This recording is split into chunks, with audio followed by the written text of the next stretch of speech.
Rents across America did the unthinkable. They finally fell. After years of record hikes, empty towers now outnumber bidding wars. The kings of rent losing their crowns fast. City by city, the market's unraveling. And the same places that rose the fastest, they're crashing the hardest. Wait till you see who tops the list. If rent in your city suddenly dropped 15%, would you stay put or move out tomorrow? There was a time when Austin could do no wrong. Tech giants poured in, startups bloomed on every corner, and overnight, the city became America's new Silicon Valley, minus the ocean. Rent? It skyrocketed. People were paying more for one-bedroom apartments than full homes a few years earlier. For a while, it felt unstoppable, like Austin found a cheat code to endless growth. But behind the booming skyline, warning signs flickered, luxury towers half-leased, and locals quietly packing up. Every boom hides its own bust. Austin's was coming fast. Developers went wild. Cranes dotted the skyline like confetti, racing to build luxury towers for a demand that wouldn't last. By 2023, over 25,000 new units were under construction, more than the city could handle. Investors thought, if you build it, they'll come. But the people didn't. The flood of supply hit just as tech layoffs began biting. Apartments that once had wait lists suddenly offered free rent for months. The city's energy shifted from confident to cautious. When the music stopped, too many chairs sat empty. Then came the twist nobody saw coming. Tenants started calling the shots. Renters who once begged for units began negotiating deals like pros.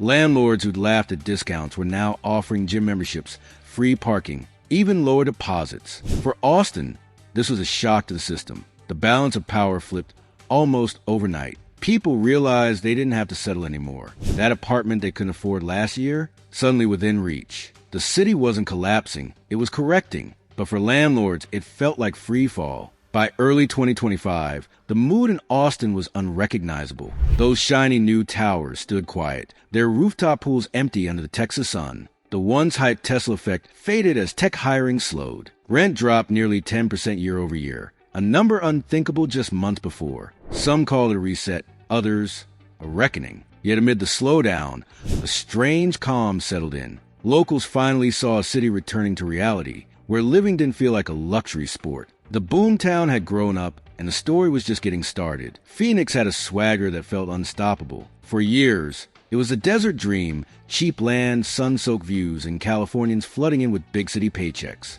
Developers turned the skyline into a playground of glass and marble, betting the boom would never fade. But as 2024 rolled in, cracks started forming under the surface. Too many new builds, too few takers, and an eerie quiet began settling over downtown. The desert heat stayed the same, but the market went cold. Landlords panicked. To fill units, they started pulling tricks no one expected. 2 months free, no deposit, even free Peloton bikes. A year ago, these same towers had wait lists. Now, they had echoes.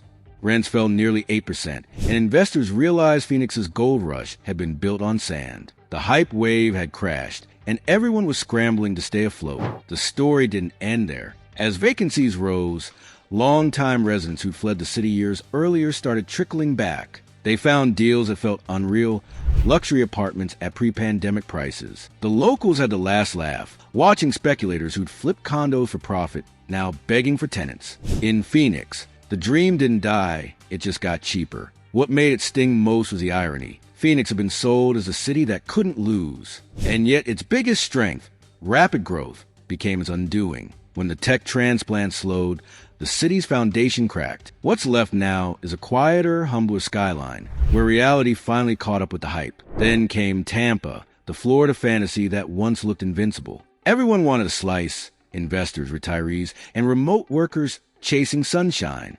Between 2021 and 2023, rents jumped more than 40%. It was chaos disguised as success. People camped outside leasing offices, hoping for an opening. Tampa felt like a gold mine until the digging stopped. By 2024, the frenzy had fizzled. New towers kept rising, but demand wasn't keeping pace. Suddenly, landlords were fighting over tenants, slashing rents, and tossing in wild perks, waterfront discounts, move-in bonuses, even concert tickets. The rental market that once felt elite turned into a clearance sale. Locals called it poetic justice. For years, they'd been priced out of their own neighborhoods while investors turned everything into short-term rentals. But as tourism cooled and costs soared, many of those Airbnbs quietly transformed back into long-term apartments. Tampa was rediscovering balance, one empty condo at a time. By early 2025, Tampa's story echoed Phoenix's. Too much growth too fast, with a hangover that refused to fade. Yet beneath the correction,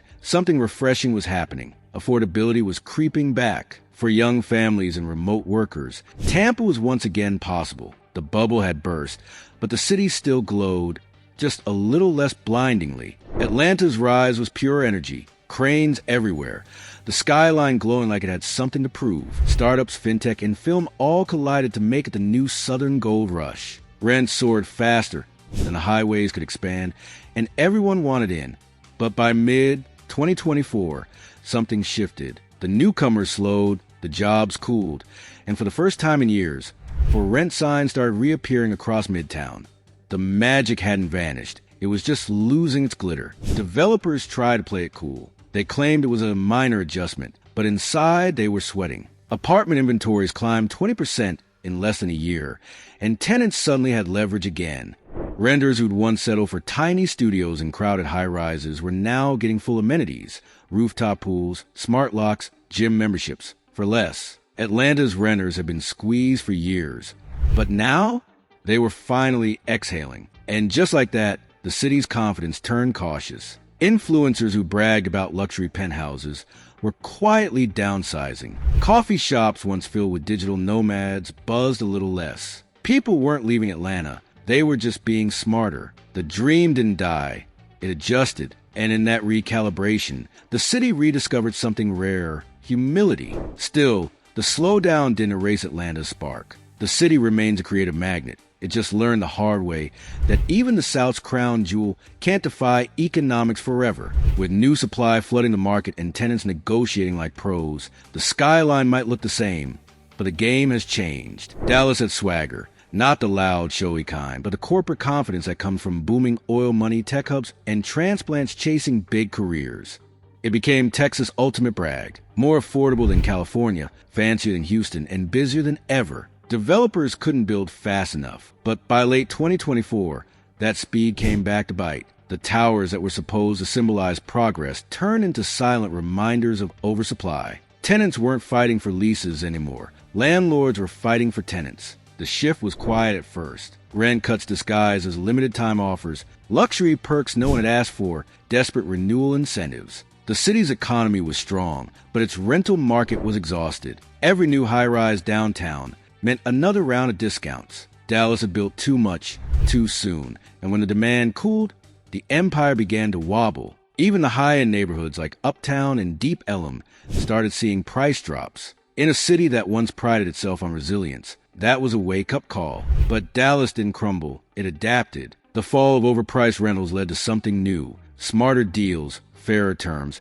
and communities rebalancing after years of excess. Families who've been priced out found breathing room again, and young professionals no longer needed roommates just to live near work. For a city that ran on ambition, the slowdown was almost refreshing. It reminded Dallas that growth isn't just about speed, it's about balance. And that lesson came with a rent reduction. Then came Miami, the symbol of untouchable luxury. For years, it was America's hottest flex. Crypto kings, influencers, hedge funders, all fighting for ocean views and rooftop pools. Rent prices didn't climb. They launched. But after the crypto crash, the tech pullback, and hurricane anxiety creeping into headlines, the fantasy started cracking. The same towers that defined status began begging for tenants. By 2025, Miami's luxury market was cooling faster than anyone imagined. The sparkle dulled and the tone changed. Developers who'd once sold exclusivity started whispering about vacancies.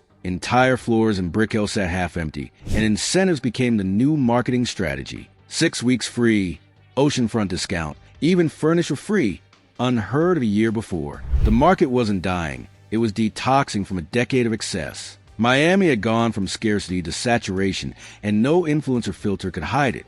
But the city still pulsed with life. Rents might have fallen, but its magnetism never did. Locals who'd been priced out were finally slipping back into the skyline. They helped build. For once, the city didn't feel like a gated paradise of the rich. It felt human again.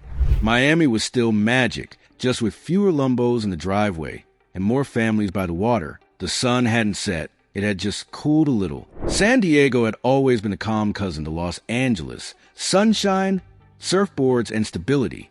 It wasn't supposed to crash. Even during the chaos of the pandemic, its housing market seemed untouchable. But by 2025, the cracks were showing beneath the coastal glow. Developers went overboard, convinced that endless migration from LA and San Francisco would fill every new tower. It didn't. Rents slipped nearly 9%, and vacancy rates hit highs the city hadn't seen in decades. The postcard-perfect skyline was hiding a financial hangover. Behind the beaches, the reality was sobering. Newly built complexes in Little Italy and East Village stood with empty balconies. Property managers who once juggled waiting lists now chase leads. High-end one-bedrooms that rented for $3,200 dropped to $2,600 overnight. Landlords, desperate to fill spaces, started throwing in everything from free parking to prepaid utilities. The city that used to sell scarcity now had surplus, and the dream of forever sunny demand was dimming fast. But there's something poetic about San Diego's stumble.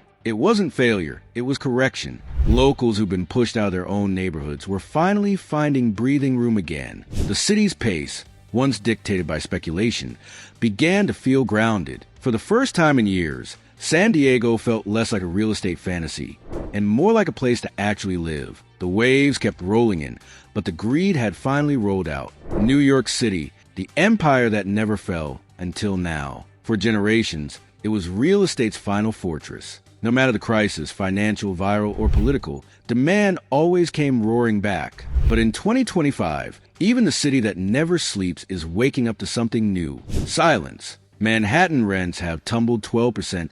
Brooklyn and Queens are down nearly 15%. And for the first time in decades, landlords are the ones doing the chasing. The shift is everywhere. Glass towers and Hudson Yards, once impossible to get into, now advertise 1 month free. Leasing agents offer Apple gift cards, rent credits, anything to fill rooms that used to have wait lists. Across Soho, Williamsburg, and Long Island City, renewal rates are collapsing. Even the luxury market, long untouchable, is bleeding. Billionaires' row penthouses have been repriced down by hundreds of thousands. The line between elite and empty is blurring.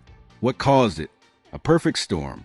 Corporate layoffs gutted the high-income renter base. International buyers, once the secret fuel of the market, pulled back amid global instability. And younger professionals, once willing to pay any price for a shoebox in Manhattan, are heading south. Charlotte, Nashville, Philly, chasing space, sanity, and balance. The exodus isn't loud, but it's relentless. Every mover's truck that leaves takes a little more gravity with it. And yet, beneath the panic lies something profound. For the first time in living memory, the city feels negotiable.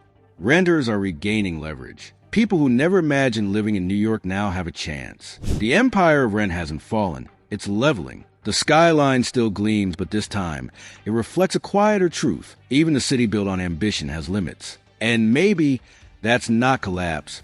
That's course correction. If this countdown gave you a clear look at where America's rental market is really heading, like this video. It tells the algorithm people still care about the facts that actually matter. If you know someone watching rent prices slide in their city, share this video. They deserve to see how the trend is unfolding nationwide. And if you want to stay ahead of every major housing shift before it hits the headlines, subscribe, because this countdown is just a start.